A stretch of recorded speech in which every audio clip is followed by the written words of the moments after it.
So Joseph died, being 110 years old. And they embalmed him, and he was put in a coffin in Egypt. A lone coffin, a promise fulfilled across centuries. A testament to a patriarch's enduring legacy and the intricate tapestry of his final days. The death of Jacob, a pivotal moment in the biblical narrative, echoes with questions of history, lineage, and the very real world in which these ancient figures lived. For millennia, these accounts have been read as sacred history. But does the archaeological record stand in silent witness? Can the dust of ancient lands reveal the truth behind the scripture? Our investigation today seeks to answer that very question, probing the depths of Egypt's past to find the tangible evidence that anchors these profound biblical events in historical reality. We embark on a cinematic journey to reconstruct the final chapter of Jacob's remarkable life, guided by the undeniable voice of the earth itself. The land of Goshen, a fertile deltaic region in northeastern Egypt, served as the ancient Israelites' domain, a verdant expanse bordering the vast arid territories of the Sinai Peninsula and connecting to the strategic trade routes that linked Egypt to the Levant.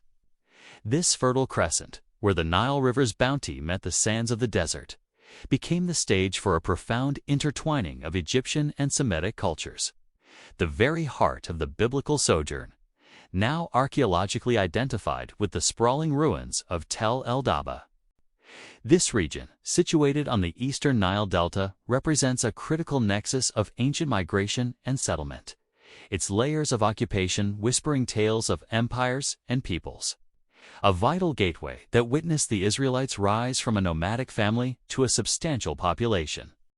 To fully grasp the historical scale of Jacob's death and Joseph's subsequent life in Egypt, we must anchor ourselves within the grand sweep of human history. The biblical narrative of Jacob's family arriving in Egypt, eventually leading to Joseph's influential position and Jacob's death, unfolds during the second intermediate period of Egypt, specifically coinciding with the reign of the Hyksos rulers, a time of Semitic dominance in Lower Egypt. This era, roughly from the 17th to the 16th centuries BC, saw significant cultural exchange and political complexity across the ancient Near East. While this was happening, Mesopotamian city-states navigated their own internal conflicts. The Minoan civilization flourished on Crete, and early Bronze Age cultures developed across Anatolia and the Aegean. Tracing the biblical timeline backward, we see Jacob as the grandson of Abraham, a figure whose own story is rooted in the patriarchal age, placing Jacob's life approximately 1,000 years after the widely accepted chronological markers for Adam and Eve.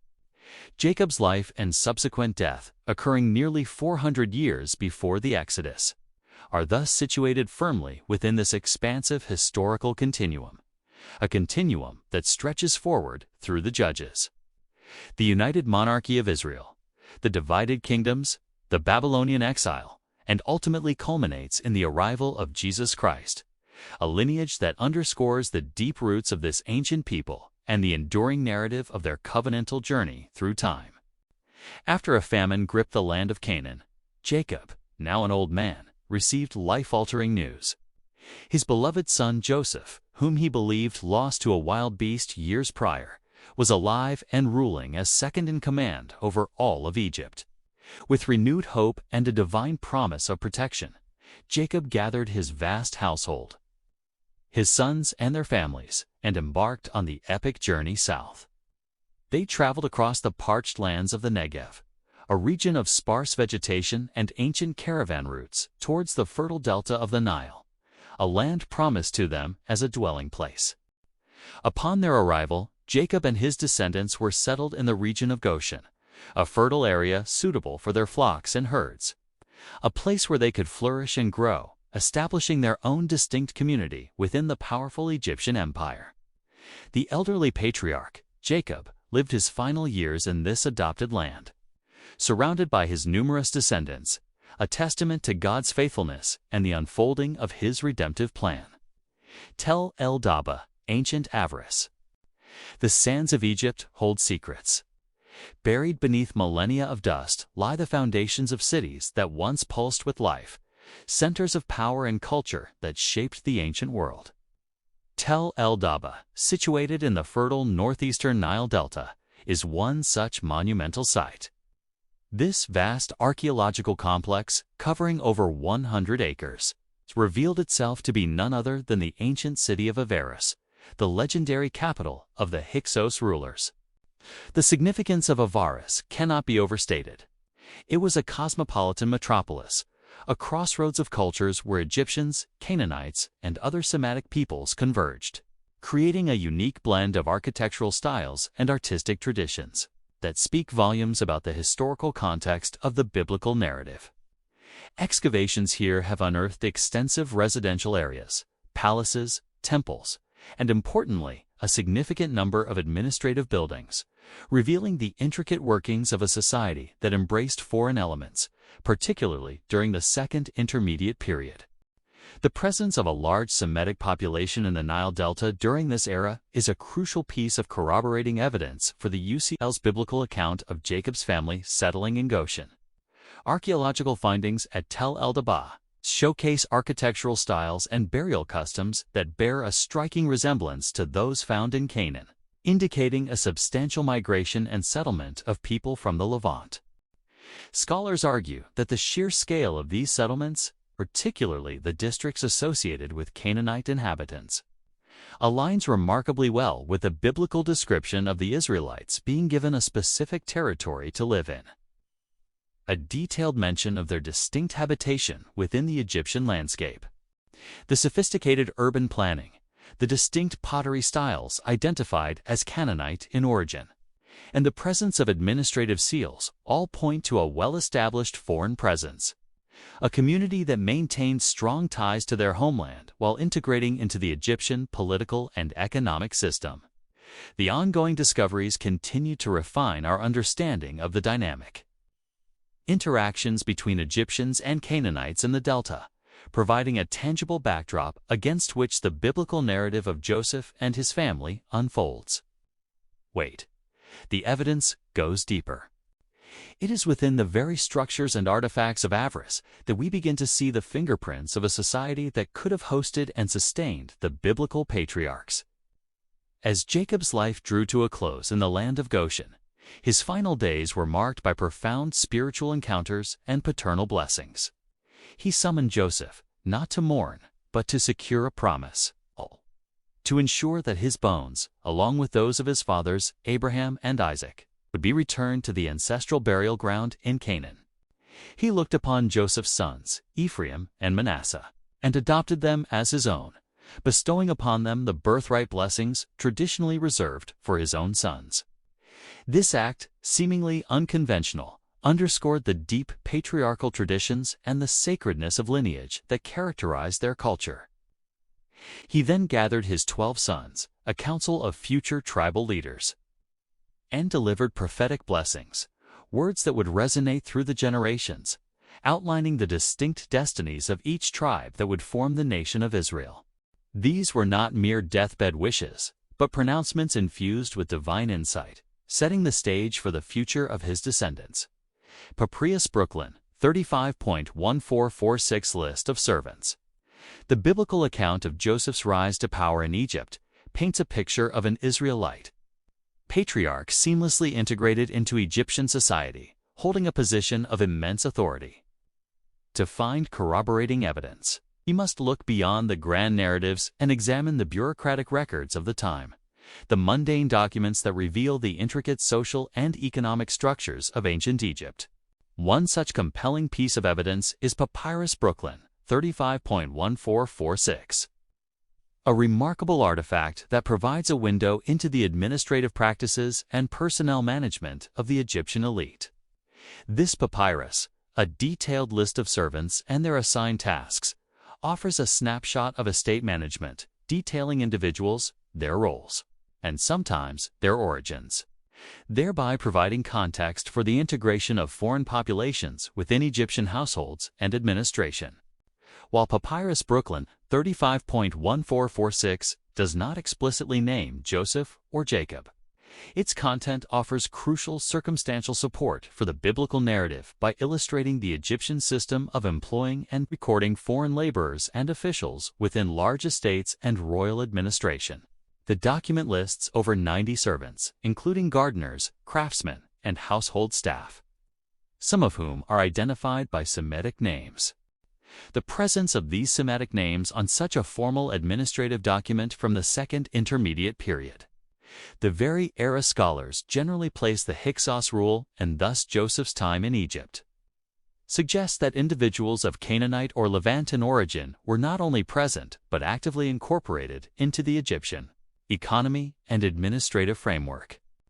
Historians argue that such lists would have been essential for the efficient management of large households and agricultural estates, and the inclusion of individuals with foreign-sounding names indicates a degree of integration and perhaps even trust placed in these individuals by their Egyptian overlords. This demonstrates a societal openness, or at least a practical necessity, to incorporate skilled or essential foreign personnel, which aligns with the biblical portrayal of Joseph, a foreigner rising to a position of supreme authority. The level of detail in Papyrus Brooklyn 35.1446, scholars suggest, reflects a sophisticated bureaucratic system capable of meticulous record-keeping, the very kind of system that would have overseen an individual like Joseph and his extensive responsibilities.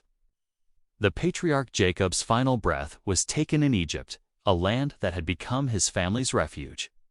His death marked the end of an era, the close of a life that spanned generations and witnessed the unfolding of divine promises. Following Jacob's instructions, Joseph did not let his father's body remain unburied in a foreign land.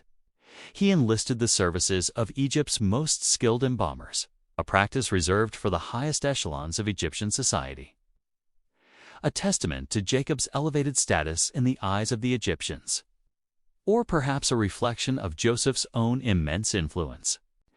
This elaborate mummification process, a cornerstone of ancient Egyptian funerary rites, ensured the preservation of the body for its eventual journey back to the land of Canaan. The scripture meticulously details the 40 days of embalming. It's a period of deep mourning and ritualistic preparation, highlighting the profound respect accorded to the deceased patriarch. Afterward, the entire household of Joseph, along with a significant contingent of Egyptian officials and chariots, accompanied Jacob's mummified remains on the somber but sacred journey northward, retracing the path his family had taken generations before, a pilgrimage to the ancestral burial cave at Machpelah, Hyksos administrative scarab. The preservation of Jacob's body through embalming, a distinctly Egyptian practice, and its subsequent transport for burial in Canaan are detailed in Genesis 50. These actions, while deeply personal and spiritual for the Israelite family, also intersect with the material culture and political realities of ancient Egypt during the period of Hyksos rule. The Hyksos Semitic rulers who controlled Lower Egypt from approximately 1650 to 1550 BC fostered an environment where Canaanite culture and administrative practices were integrated into the Egyptian system, creating a unique historical milieu. The archaeological evidence from this period offers tangible links to this cultural exchange, particularly through the discovery of administrative seals, such as the Hyksos administrative scarab, which provide critical insights into the governance and societal structures of the time. Administrative scarabs, small carved amulets often made of steatite or faience, were used in ancient Egypt as seals to authenticate documents, mark property, or signify authority. Their inscriptions typically include royal names, titles, or symbols of power, serving as a form of ancient bureaucratic identification. Numerous scarabs dating to the Hyksos period have been unearthed, particularly in the Nile Delta region like Avaris, bearing inscriptions that reflect both Egyptian and Semitic influences, indicating a blend of cultural authority. Scholars argue that the existence of such administrative tools and the presence of Semitic names or symbols on them demonstrate the reality of foreign officials operating within the Egyptian bureaucracy, a system that Joseph, as the biblical narrative describes him, would have navigated. The discovery of these scarabs provides concrete evidence that individuals of foreign descent, likely from Canaan, held positions of responsibility and wielded administrative power in Egypt during this era. This directly supports the plausibility of Joseph, a Hebrew rising to a position of vizier or chief administrator. The sophisticated use of seals for official purposes underscores the advanced administrative capabilities of the Egyptian state during this period, a state capable of managing complex logistical operations, including the precise details of embalming and the monumental task of transporting a revered figure like Sekub across vast distances, as described in the biblical account. While no single scarab has been found bearing Joseph's name, their collective existence and the cultural context they represent paint a vivid picture of the administrative landscape. This artifact type, therefore, acts as a forensic marker, attesting to the administrative reality that would have underpinned Joseph's prominent role and enabled the elaborate funeral arrangements for Jacob. The death of Jacob, as recounted in the book of Genesis, is far more than a mere familial tragedy. It is a historical event embedded within a complex web of ancient Egyptian and Near Eastern realities. The Archaeological Testament of Tel el-Daba, revealing a major Canaanite presence in the Hyksos capital, establishes the geographical and demographic plausibility of the Israelites' sojourn in Goshen. Papyrus Brooklyn, 35.1446, a fragment of administrative history, corroborates the societal structures that would permit foreign individuals bearing Semitic names to be integrated into Egypt's economic and bureaucratic systems. And the forensic evidence presented by Hyksos-era administrative scarabs, tangible tools of governance, speaks to the sophisticated administrative apparatus in place. An apparatus capable of managing the profound and meticulous processes of embalmment and honored burial described for Jacob, through the immense influence of his son, Joseph. Together, these three pillars of evidence, location, corroboration, and forensic artifacts, construct a compelling case for the historical reliability of Jacob's death in Egypt. Anchoring a sacred narrative firmly within the demonstrable facts of the ancient world, they demonstrate that the biblical account is not an isolated legend, but a story woven into the very fabric of history, a testament to the enduring power of faith intertwined with verifiable fact.